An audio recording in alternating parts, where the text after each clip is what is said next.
Buenas noches, doctor, compañeros. El día de hoy hablaremos sobre el cuarto pleno casatorio. Nuestro grupo está conformado por Saraí Torres, Darwin López, Marco Ruiz, Ronan Ríos y quien les habla, María Medina, en donde vamos a resaltar la parte procesal de dicho pleno. El orden de expositores es el mismo que vemos en la diapositiva. Vamos a comenzar con la parte introductoria, en especial con los hechos que dan origen a este pleno. Siguiente. Siguiente. Las partes del proceso vienen a ser los demandantes Jorge Enríquez, César Arturo y Luis Miguel Correa Panduro, con su apoderado Luis Arturo Correa Linares. Los demandados son Mirna Libes Panduro Abarca y Euclides Baraturco. La materia es desalojo por ocupación precaria. La vía procedimental es un proceso sumarísimo, interpuesta ante un juez especializado civil. Siguiente. El cuarto pleno casatorio, casación número 2195-2011, Ucayali, tiene desde primera instancia, como ya anteriormente mencionado, los demandantes y demandados. La demanda está interpuesta por Luis Arturo Correa Linares, quien es apoderado y padre de los demandantes, Luis Miguel, Jorge Enrique y César Arturo Correa Panduro, las mismas que está dirigida contra Mirna Libe Panduro Abarca y Euclides Baraturco. El petitorio de la demanda pide que se ordene el desalojo por ocupación precaria del inmueble ubicado en el Jirón Tarapacá, número 663 y 665 de la ciudad de Pucallpa. El accionante manifiesta que sus poderrantes son propietarios del inmueble cuyo título está inscrito en los registros públicos de dicha ciudad. También señala que, como sus poderrantes, han adquirido el bien inmueble y que los demandados tienen la condición de precarios, dado que antes fue una casa familiar. Mediante la resolución del 1 de junio del 2010, se declara inadmisible la demanda, ordenándose que se precise el petitorio de la misma, la cual es subsanada. Siguiente.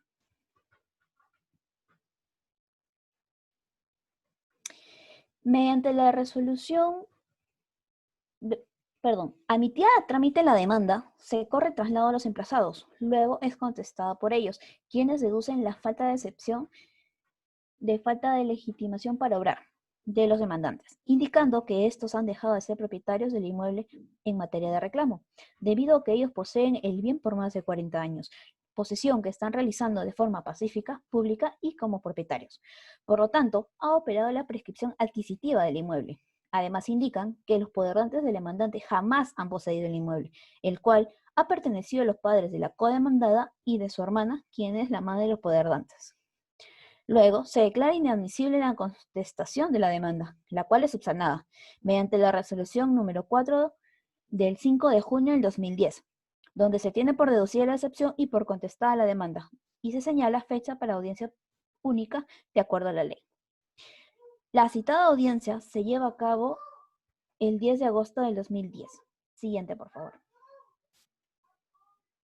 En la que se declara infundada la excepción deducida. Seguidamente, se declara sanidad del proceso y se admiten los medios probatorios ofrecidos por las partes. Mediante sentencia del 15 de septiembre del 2010, se declara fundada la demanda, en donde se ordena el lanzamiento de los demandados del bien inmueble, materia de reclamo, una vez haya quedado consentida o ejecutoriada dicha sentencia. En lo que respecta a la apelación, esta es apelada por ambos demandados, alegando que la demanda se sustenta en los artículos 1699, 1700 y 1704 del Código Civil, referidos a la conclusión de arrendamiento y que el juez ha resuelto aplicando dichas normas, incluyendo el artículo 1697 del mismo código, el cual no fue invocada por el accionante, con el fin de dilucidar el fondo de la controversia. Asimismo, que la parte accionante absolvió fuera de tiempo el traslado de la excepción deducida, absolución que tampoco se le fue notificada. Finalmente, argumenta que se debió hacer referencia al proceso de usucapión que sobre el mismo inmueble siguen ante el mismo juzgado, el cual también debió haberse acumulado el proceso de desalojo. La Sala Superior Especializada en lo Civil y Afines de Ucayali, mediante la sentencia de vista de 8 de abril de 2011, confirma la alzada en todos sus extremos, precisando que la demanda debe ampararse conforme a lo resuelto por acuo, acotando que los demandantes han acreditado la titularidad del bien inmueble al haber recibido en anticipo de legítima por parte de la señora Nancy Pandura Barca, y que en lo que concierne a la posesión a título de propietarios por usucapión que alegan los demandados, Se observa que los documentos que ellos adjuntan, en varios de ellos aparecen nombre de terceros, por lo que no habiéndose desvirtuado la precariedad de la posición, resulta viable el desalojo. Y es por esto que esta resolución viene en materia de casación por parte de la demandada Mirna Lisbeth Panduro Barca, conforme se procede a describir seguidamente.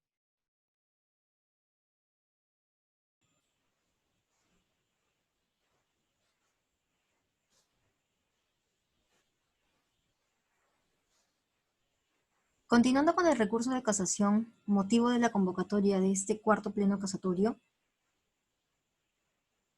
tenemos por entendido que la codemandada, no conforme con la sentencia de segunda instancia y ejerciendo su derecho a la tutela jurisdiccional efectiva, apela a esta sentencia, la cual es admitida el 8 de septiembre del 2011 por la Sala Civil Permanente de la Corte Suprema. Para sustentar tal denuncia, la recurrente sostiene dos argumentos. Señala una infracción normativa del inciso 3 del artículo 122 del Código Procesal Civil, que refiere sobre el contenido y suscripción de las resoluciones, que en su inciso 3 indica que la mención sucesiva de los puntos sobre el que versa la resolución, con las consideraciones y que en orden numérico correlativo, deberían darse los fundamentos de hecho para sustentar dicha decisión. Por ello indica que la demanda seguida por desalojo se plantea usando normas referidas a la conclusión del arrendamiento y que la sentencia de primera instancia, lejos de corregir este error, incrementó un artículo más, referido a las causales de resoluciones de la resolución del arrendamiento, resultando para ellos un uso indebido de una norma de derecho material. Asimismo, como segundo argumento, señalan una infracción normativa a su derecho fundamental del debido proceso, ya que no se ha cumplido con los plazos respecto a la deducción de la excepción de la falta de legitimidad para obrar, así como tampoco se les corrió traslado del escrito de la absolución de la citada excepción. Por los siguientes argumentos, es que la Sala decide declarar procedente el recurso por vulneración del artículo 386 del Código Procesal Civil. Asimismo, la Sala cree por conveniente, y no solo atendiendo a los efectos de dicha causal, analizar algunas instituciones jurídicas con fines de sustentar el acuerdo del Pleno Casatorio, que como cuestión procesal se abordará el debido proceso, la tutela jurisdiccional efectiva y la motivación a las resoluciones judiciales. Como debido proceso en su aspecto formal y sustancial, a nivel doctrinario señala la Corte que el derecho al debido proceso tiene en esta parte la primera referida al orden procesal, que incluye garantías mínimas que el sujeto de derecho tiene al ser parte en un proceso. En esta fase se pueden encontrar el derecho al juez natural, el derecho a probar, el derecho a impugnar, el derecho a la doble instancia, el derecho a ser oído, el derecho a la defensa, entre otros. Y como derecho en el aspecto sustantivo, está referido al exigir una decisión justa. En nuestro medio, esta garantía constitucional está reconocida en el artículo 139, inciso 3 de la Constitución Política del país, y que tiene correlato en el artículo 1 del título preliminar del Código Procesal Civil. Sobre la motivación de las resoluciones, señala que en suma, que estas expresan las razones por las que ha sido dictada una decisión. Se debe presumir que el motivo por el que ha sido dictada una determinada decisión en vez de otra distinta es que la misma es conforme con el derecho. El juez que dicta una decisión debe de motivarla, por lo que se le está exigiendo es que el motivo por el que considera que que explique el motivo por el que dicha resolución es conforme al derecho. No se trata de exigir a los órganos jurisdiccionales una argumentación extensa, exhaustiva o pormenorizada que vaya respondiendo punto por punto a cada una de las alegaciones de las partes, ni impedir la fundamentación concisa o escueta que en cada caso estimen suficiente quienes ejercen la potestad jurisdiccional. A todo ello, la Corte termina por señalar sobre esta parte que la exigencia de motivación no implica necesariamente una contestación judicial expresa a todas y cada una de las alegaciones de las partes.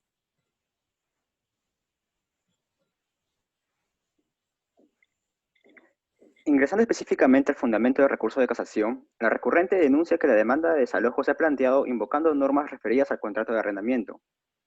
En este caso, la demandada menciona que el ACU ha aplicado el artículo 1697 del Código Civil referido a las causales de resolución del arrendamiento, y que el ACUE también ha incurrido en el mismo error al no haber resuelto sobre este punto que fue materia de apelación. Sobre ello, la Corte precisa que en ninguna de las sentencias de mérito se hace alusión alguna a los artículos del Código Civil referidos al contrato de arrendamiento que menciona la recurrente, por lo que dichas normas, que no se puede señalar que dichas normas hayan servido de sustento jurídico a los jueces para resolver sobre el fondo de la litis. Pareciera que la recurrente hubiera entendido que el ACUO ha aplicado normas referidas al arrendamiento cuando menciona cuáles serían los requisitos o supuestos para que prospere una demanda de desalojo. Lo que el ACUO quería indicar es, para que la posesión de los demandados no se configure como precaria, tendrían que haber estado en alguno de los supuestos señalados, pero bajo ningún modo se puede llegar a la conclusión que se aplicaron las normas para resolver el fondo del asunto. Siguiente.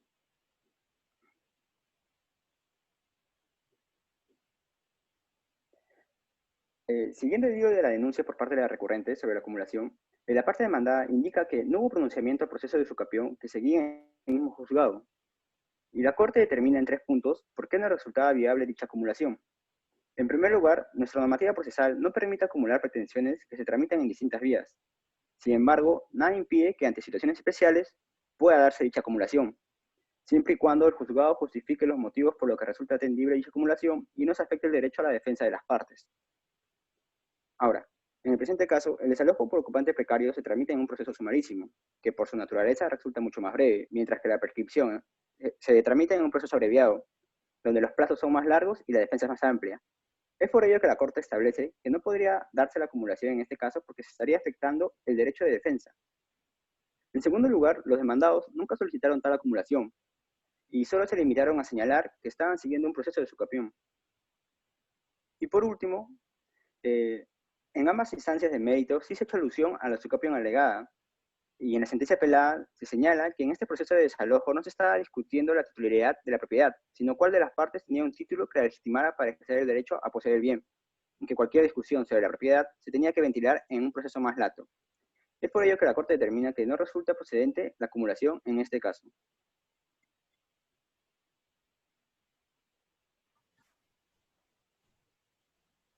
Dentro del Pleno se abordó diversos principios procesales tales como la motivación de las resoluciones judiciales, que mi compañero expuso anteriormente, y también el del derecho al debido proceso. En lo que se refiere al segundo argumento, la recurrente señala que no se ha respetado el derecho al debido proceso de las partes. Primero, al no haberse cumplido con los pasos señalados para la absolución de la excepción, y segundo, que no se le notificó con el escrito de dicha absolución. Ante ello, la Corte señala que para que se vulnere tal derecho se debe indicar qué actos procesales se ha visto impedida de realizar y de qué manera se le ha causado algún perjuicio, puesto que para alegar nulidades no basta con que se haya infringido cualquier formalidad prevista por ley, sino que además se debe haber causado agravio con ello. De lo contrario, al no existir agravio alguno, no hay nulidad que declarar, ya que como señala el doctor Alberto Luis Maurino, se sostiene que la finalidad de las nulidades procesales es la de asegurar la garantía constitucional de la defensa en juicio. Ahora, respecto al primer punto, donde la recurrente sostiene que el juez de instancia superior dio por absuelto el traslado de la excepción deducida cuando éste era extemporánea, es cierto que en la resolución del 15 de julio del 2010, el juez señala que la fecha de absolución del traslado fue el 15 de junio del 2012, existiendo un error de fecha, pero ello no se ajusta a los actuados y además que no fue alegado por la demandada al juez de primera instancia cuando se realizó la audiencia única, aunando así que tampoco apelaron cuando declararon infundada la excepción que propusieron, siendo ese hecho intrascendente, por lo que no debe considerarse que existió vulneración al debido proceso. Luego, respecto al segundo punto, señala la recurrente que no se logró notificar el escrito de dicha absolución, pero la Corte indica que debido al proceso sumarísimo, se busca resolver el conflicto dentro de los plazos más cortos y con la realización de actos procesales que resulten indispensables, por lo que disponer del traslado de todas las absoluciones sin un límite atentaría con los principios procesales a la economía procesal, celeridad y concentración procesal. Además señala que no perjudica a la recurrente, ya que va acorde a lo que establece el artículo 554 del Código Procesal Civil, que dice que una vez contestada la demanda, se fija fecha para la audiencia única, se resuelven las cuestiones probatorias y excepciones, no señalando que se debe notificar a la parte demandada la absolución del traslado de las excepciones que hubiera formulado la parte excepcionada, por lo que este extremo de su recurso también lo considera inamparable. En conclusión, en consecuencia, lo que alega la recurrente, que existió violación a su derecho al debido proceso, debe ser desestimada.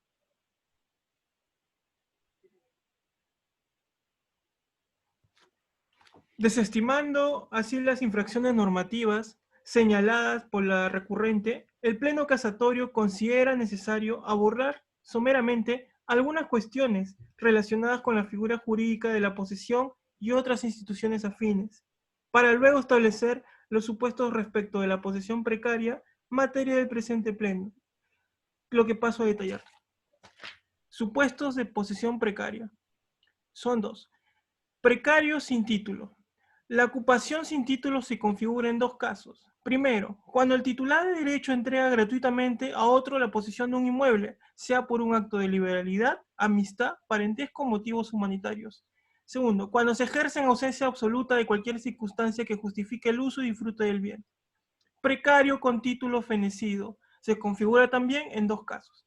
Primero, la ocupación que se ejerce con un título fenecido puede ser caracterizada como una precariedad sobreviniente en la medida que la entrega efectiva del bien por su titular se sustenta. Segundo, en el caso que no se hubiera pactado el plazo para el uso del bien en materia del comodato y ante el requerimiento judicial, se entiende que el título que tenía el comodatario ha fenecido. Siguiente, por favor.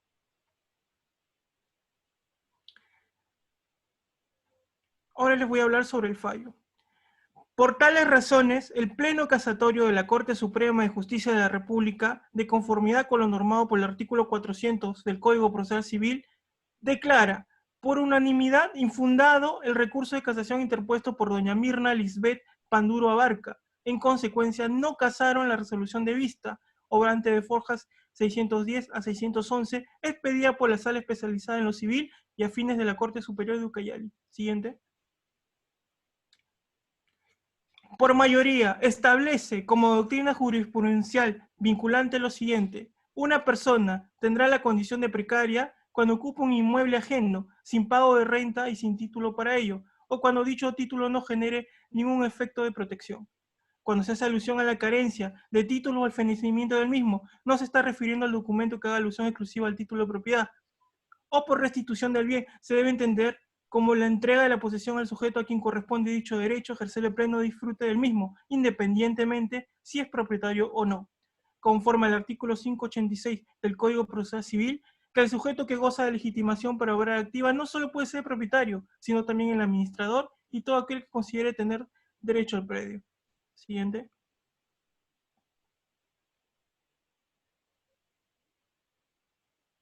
Los casos de resolución extrajudicial de un contrato conforme a lo dispuesto por los artículos 1429 y 1430 del Código Civil. En todos los casos descritos, el juez de proceso no podrá expedir una sentencia inhibitoria.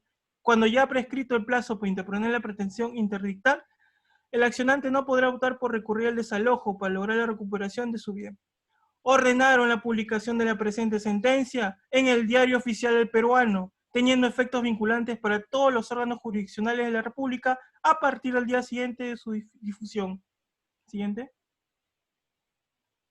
Ahora, las conclusiones. Estando las consideraciones expuestas, estimamos que el recurso de casación es infundado al haberse dictado la sentencia de vista de acuerdo a derecho, por lo que no hay contravención al debido proceso, conforme ha alegado la recurrente. Consiguientemente, la resolución impugnada no adolece de motivación aparente o defectuosa.